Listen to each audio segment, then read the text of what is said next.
Hello, hello, nerds. I'm the ManNerd, and I'm joined today by Stephenshred. That's me. Stephenshred. Got it this time. Yeah.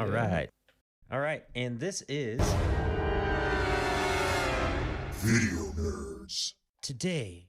We are going to be talking about something I'm super excited about because I didn't think this was going to be a good movie. In the trailers and everything, I was like, but it turned out to be very good, in my opinion. Dungeons & Dragons: Honor Among Thieves. Since everybody knows I play D&D, this was very scary for me because I thought they were going to totally ruin it like that first movie. Steven, did you ever see that first one? I don't believe so. I didn't even know there was a first movie. Yeah, they tried it back in the day and it was not good. It was very, very bad. So I'm going to go into my no spoilers movie review real quick because this is going to be easy for me. It is a natural 20. I love this movie. And to be honest, if I didn't know a lot of Easter eggs and notice things from the game, which they did so well, then I would have still given this probably a D12 for sure. Still a great movie, still gonna watch it again, but D20 all the way for me. What do you think? I would say probably D12. I really liked it. I would watch it again. I don't really go out of my way to watch movies like very often. A lot of the times the things I rewatch are shows, but I would definitely watch it again. I really liked it. Right, so from a guy that doesn't play D&D, that's pretty damn good right there. That's what I'm talking about. If it even wasn't a Dungeons & Dragons movie, it's still a pretty damn good fantasy. They've got a good storyline. They throw so much in there that I don't know how they made it work in 2.5 hours. They have humor. They have pretty damn good action scenes, some good CGI, some bad CGI, but great actors that aren't acting as well as they can, mostly because that's what it's all about. Basically, Dungeons & Dragons, you're role-playing. It's people sitting around a table pretending to be other people, and they're not trained actors, so there you go. Yeah, I thought it was done really well, and it did world building in a way that was immersive but wasn't overwhelming, which I feel a lot of movies and shows that are based on, beloved series and beloved IPs, they tend to go a little too hard to the point where if you're not a fan, you don't really know what's going on. So the fans love it, it's huge fan service, but then anybody else that's brand into it is just completely lost. Like, what's that? Who's that? Is this supposed to matter? What are they talking about? I think they did this really well, though. Like, I didn't feel overwhelmed. There were certain things where I was like, what's that? But yeah. It wasn't like, it didn't hurt the story for me not to know what something was or to not know a certain reference. It was more like a nod to people like you who have played Dungeons and Dragons, know all the lore and all that kind of stuff. Like, it's more of a nod to you than it is a hindrance to me not knowing. Yeah, and that's a good point because all those things that, the world building you were talking about, the cities, the map in the beginning, not really a spoiler. If you didn't watch the movie, you won't know what it is, or if you know Dungeons & Dragons, you'll know what it is. So we've got Neverwinter, a big city. They talk about Waterdeep. They spend most of their time in Neverwinter.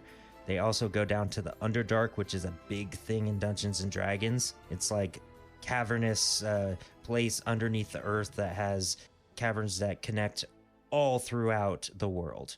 And it's where a lot of nasty stuff lives. So they've got that, and they had so much, and they pretty much left it around the Sword Coast, which is a very popular spot in Faerun, which is the world of Dungeons and Dragons. So it's good to hear that, as somebody that didn't know all that stuff, that it still worked very well for you, that you were able to pick up on, this world and get immersed in it. Yeah, like all that stuff I didn't even know. Honestly, yeah. I thought, like, this is how little I know. I thought Dungeons and Dragons was like made up map and like place every single time. I didn't know that there was actual like settings for like the general play. Oh yeah. Well, there's so much to this. they've come out with basically different settings, and then they've have big settings like Faerun, and they have all these different type of storylines, and you can buy them as supplements, as books, as adventures to go through, and you can just use that adventure. Or like what I do, I just make shit up because that's just what I do. So we just make shit up and make fart jokes and just have a good time. But yeah, there's so much lore and worlds and monsters in Dungeons and Dragons. It's nuts. It's since the 70s, it's been building up and up and up and up. Yeah, I'd believe it. Like, just the little bit that I've heard from you, and like the stuff when I played the one and only game that you had me play, when you were like, all right, we're gonna walk through and make your character, I was just like, what? Yep. So I would imagine there's a lot to that. So the fact that they were able to get both my approval, somebody who's not really in that world, and then your approval, somebody who's super deep into that world, says a lot about it. Oh yeah, now we're gonna get into some spoilers, man. We're gonna do this. So you know what that means. Spoiler alert. Spoiler alert. All right, so why don't you go ahead and start with what you liked about the beginning of the movie? Your takeaway from that whole beginning scene or scenes in the prison and the eventual escape. Pretty much just the I liked the idea that they were just gonna give us the good old exposition dump, but have it kind of like a expedited version. It was like kind of quick. Like usually when they have the classic, like, they're trying to do the exposition dump, and then there's one character's like, all right, like enough. Like usually it's kind of cringy, because I like the MCU does that a lot, where one person's explaining something, and then one of the other characters is supposed to act as like the audience, like, oh, they're gonna go on a big old long thing. But it was pretty good. Like, it kind of introduced us to the character in a quicker way, and it felt like it tied together and just kind of set up way better than a lot of some of the more recent films that I've seen do like the exact same thing. And then just the escape just like made me laugh, because they go on and on talking about a certain council member. They're like, oh, I thought he was going to be here. And they keep on bringing him up. Aarakocra Jarnathan. Yeah, they keep on bringing him up. And I was like, why is it so important that he's here? I thought it was like, because he was going to be in favor of them, or he was somebody he knew. And they just use him for the escape. I was like, all right, you got me there. Yeah, and that was so great. That whole scene, Chris Pine's character's talking about his story, getting you up to speed on everything while they're in prison. That was my favorite, because like you said, it was good exposition. It brought you in. But one of the things about it is in a game of D&D, every character wants to get their backstory out there. So sometimes you end up listening to your fellow players for so long talk about things like that, and they kind of made fun of that a little bit, especially with the way they kept coming out of it and saying Jonathan, and you could tell from that, as you're playing, you have all these different players that have this idea in mind of what they want to do, and that's all on their mind. So they're trying to poke at it to make it happen, and that's what the whole Jonathan thing was all about. And the fact that they did get pardoned, but they're literally crashing out the window with this Birdman to escape, and they could have just walked out there free, was fantastic, because that's what a bad roll will get you. Yeah. Yeah, that was great. Like, the fact that they actually got pardoned, I was just like, all right. I was like, all right. Now I'm invested. Let's see what this movie's about. All right, so I'm going to ask you another question. Who was your favorite character? Just ability wise, like, just because I think it's like super cool. I don't remember her name. The girl who could transform into like animals. Okay, the druid, Sophia Lillis, who played Doric. Yeah, I think she was my favorite because like just all the transformations were super cool. There's two things that always attract my attention in anything like power based. Number one's fire, but we didn't really have any like fire bendery kind of things. Not like specific fire, at least. And transforming into things. I think it's super cool. So. Yep. Yeah, they did a great job with the druid powers, which is called wild shape in the game, which is so freaking cool. You can level it up, like you start as being able to transform into small beasts, and then eventually you can even become a freaking T-Rex, man. It's dope. Yeah, which is cool because we get to even see that progression in the movie. Yeah, bigger and bigger and bigger. Well, she kind of starts out with the owl bear, which is pretty freaking big. I think she won me over with just that. Yeah. One thing about that, she's not nitpicking anything.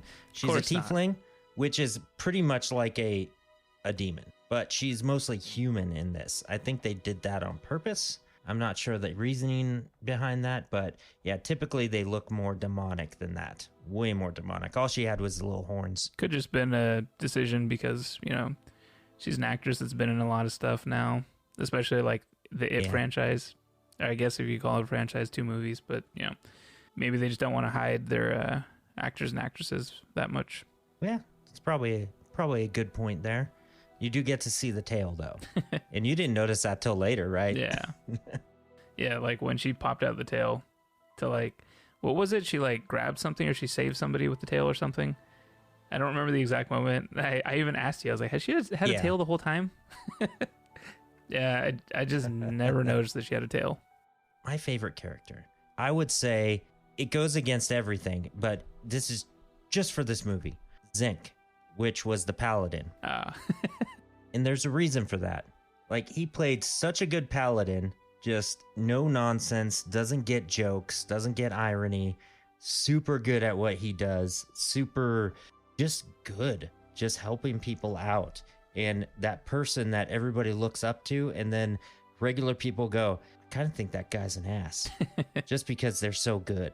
And one of the things in that character in the movie is an NPC because he's not part of the core group. He comes in, he helps them out. He pretty much does a whole battle by himself so the party doesn't get TPK'd, total party kill. And then he leaves before the big boss battle, saying that you can handle it. There was even the joke when he's walking away, like, man, he walks in just such a straight line. He was totally an NPC, and that was fantastic. I didn't even pick up on that. Yep. It's so great. But then again, I'm thinking of it as like a movie. You're thinking of it as a game. So I'm like, yeah, you're like 10 steps ahead of me. Oh, I was just reading into this thing, especially the second time. That second time, ooh, man. Yeah. Biggest thing that I was waiting for, man, that I got super hyped on, that ended up being like pretty adorable. The freaking super chubby dragon. I wait for dragons all the time. I mean, I even had an entire part of my Elden Ring run. I did an entire stream where all I did was hunt down the dragons. Dude, I freaking love dragons. I don't know, they're super cool. So when they finally got the dragon out and it's super chubby, and I was like, that's the highlight. I loved it. Oh yeah, that fat dragon was amazing. And I had heard like something like, oh, there's a fat dragon, and I had forgotten about it until I saw the movie, and I was like, oh shit, yeah, there it is. And yeah, that dragon was great. And I even looked it up afterwards because I didn't know. It is a real dragon, of course, in D&D that stayed around a certain part of the Underdark, which is where they were. They were at a different part of the Underdark, which is why the paladin said he must have found a new lair. And then Chris Pine said, I think he ate it. So that was a cool little nod there that I had to get afterwards. Yeah, I loved that part because it's like Dungeons and Dragons. Where are the dragons?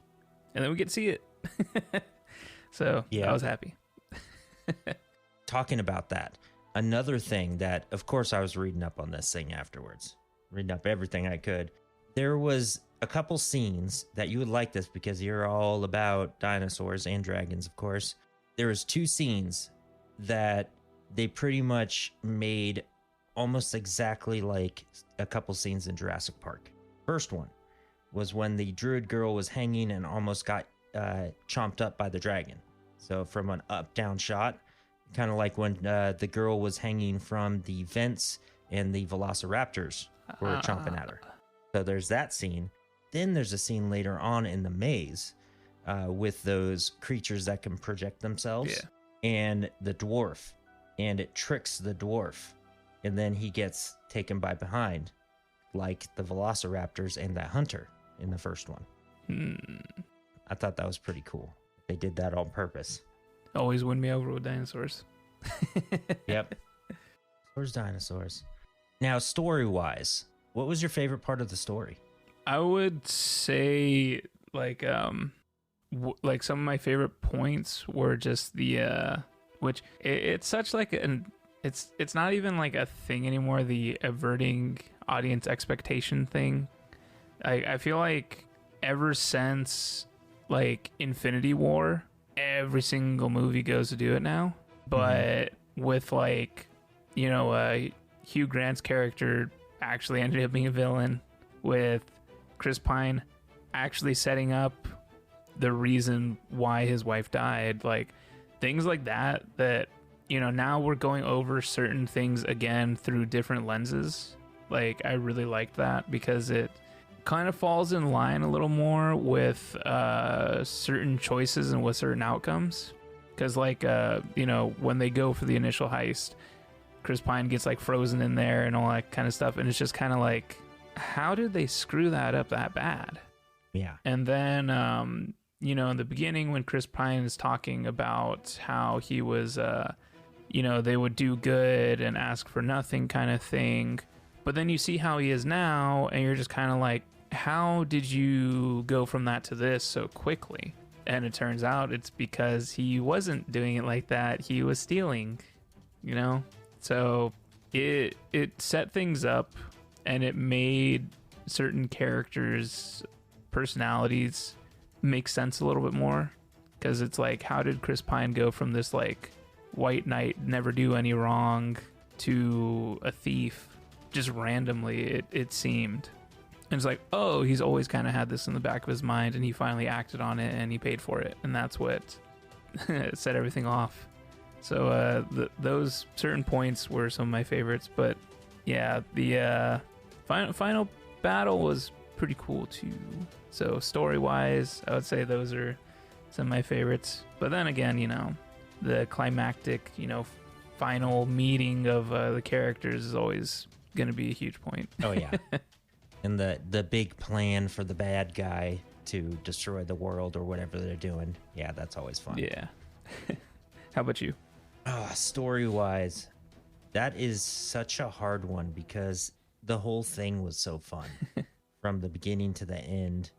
Chris Pine's character growth was probably one of my favorites, like you said, and it was averting expectations. And you got to see the character growth as he realized that he is kind of a piece of shit. And then that he did cause everything, that he finally admits it, and then he can start moving on and be in his daughter's life. And then that's when everything in her life that she thought was good is revealed to not be so good. Hugh Grant being an asshole.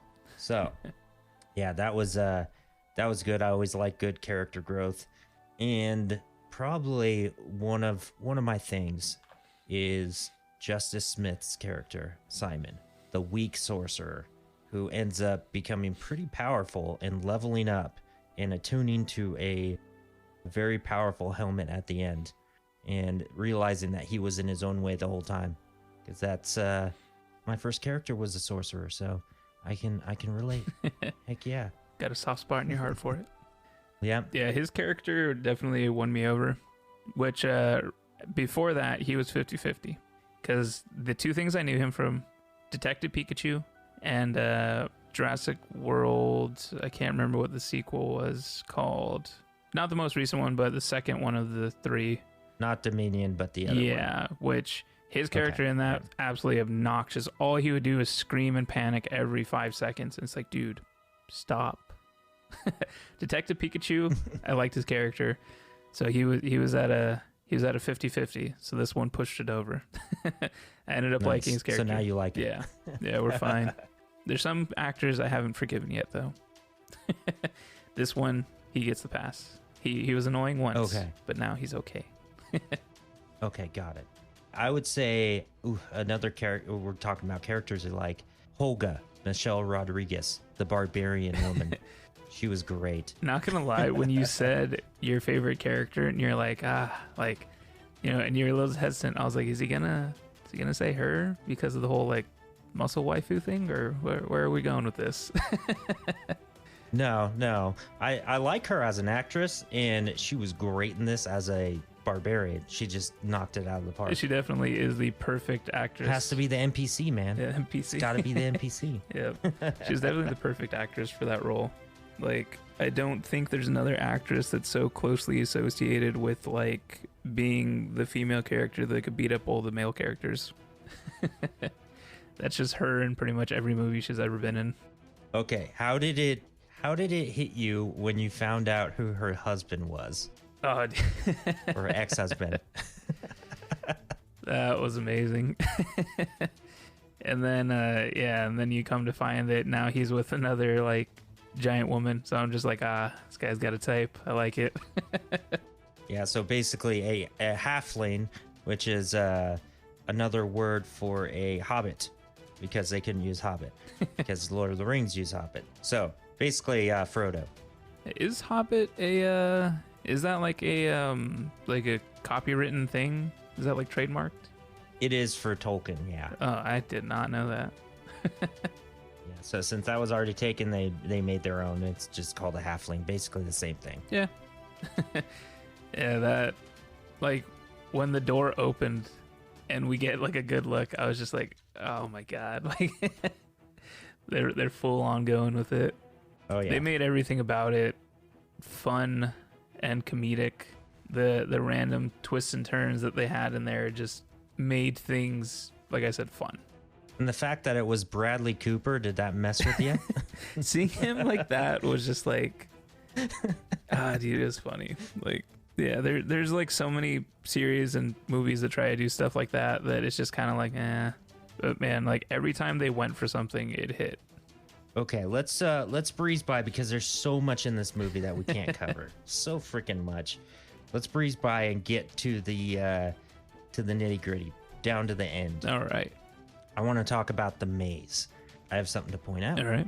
There was a Dungeons and Dragons animated series in the 80s, and it went on for a few seasons, and it was on Saturday mornings. And I even remember watching some of it. And you can actually find them all on YouTube right now. They're very cheesy, but they're still fun. And it's got all the main tropes, you know, the wizard, the athlete, blah, blah, blah, all of them. So now, if you watch The Maze, you see all the different groups of characters, all the different adventure groups kind of split up and go different ways. They actually recreated that entire group from the animated series in that maze. And they end up in that cage at the end. Damn. Every single one of them. And another little thing that you would probably like, the actors that played those characters were the actual voice actors from that animated series. Interesting. Damn, just layers upon layers. Layers upon layers, man. Yeah, I was looking at that. I was like, man, that's like right on the nose. Like those characters look so familiar. So I had to look it up.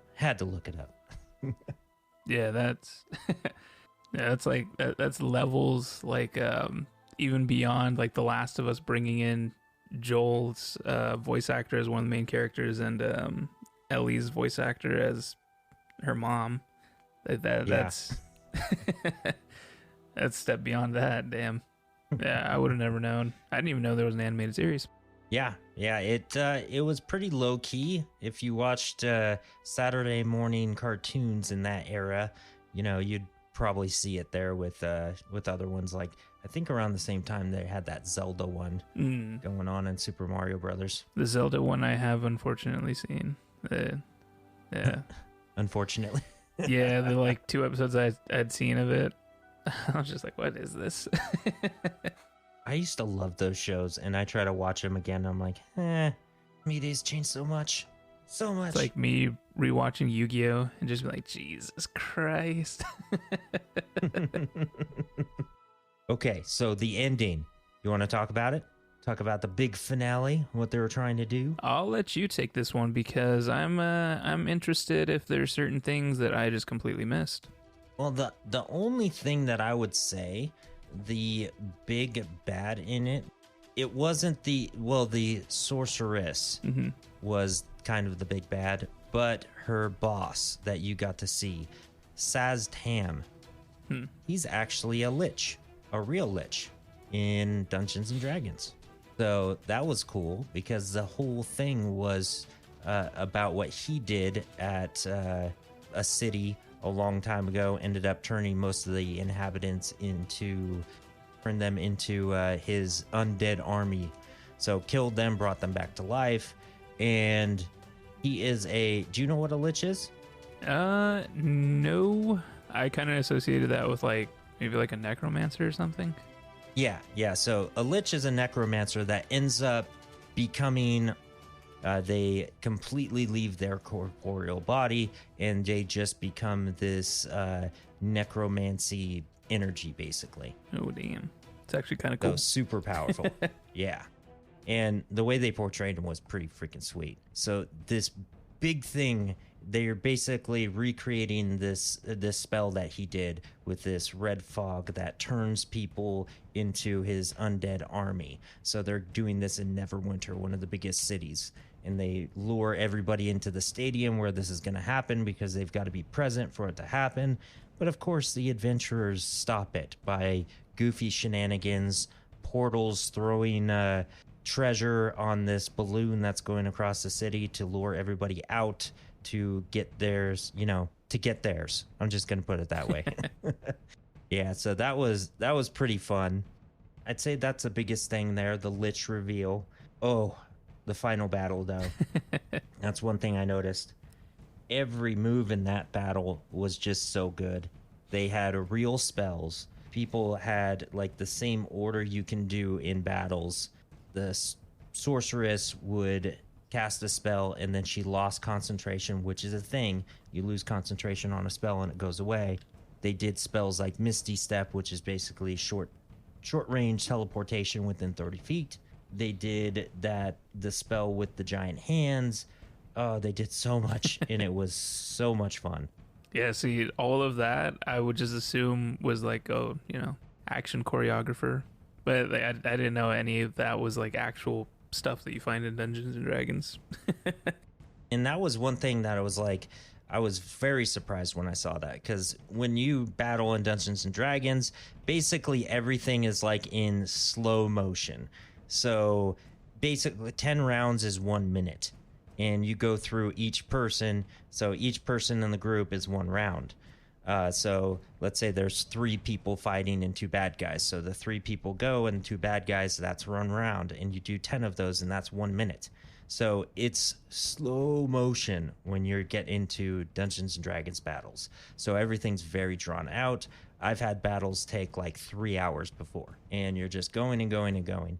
And to see all this happen so quickly and notice the steps of it, it was pretty fun. It was pretty cool.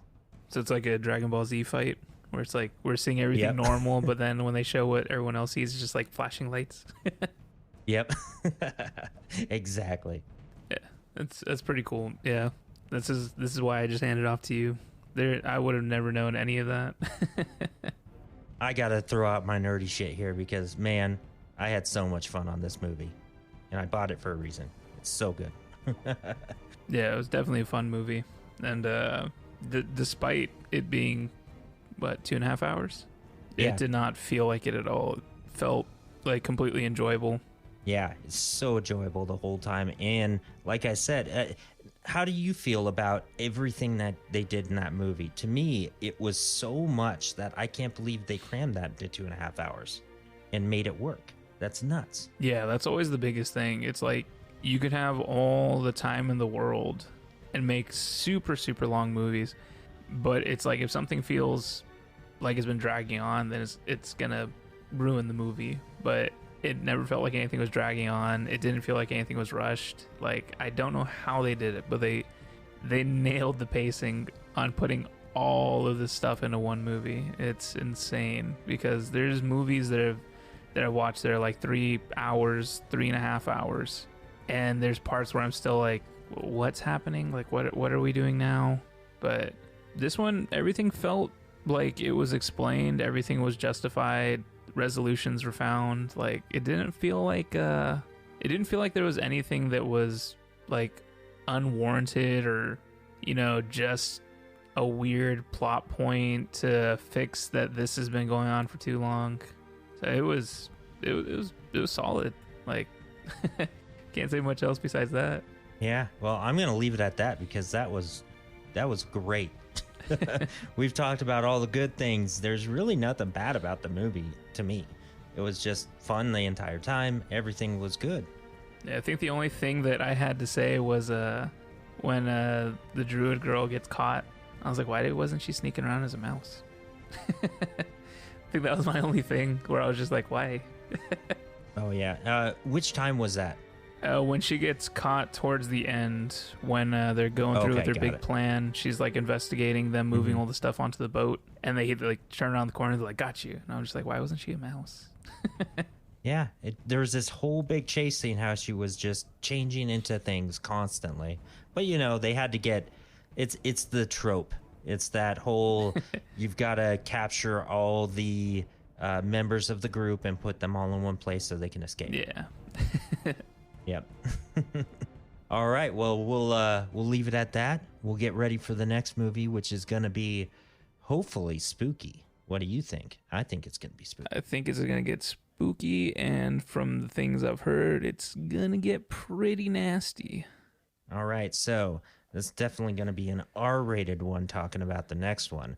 So let's get into that next time. We'll see you later. Later, everyone.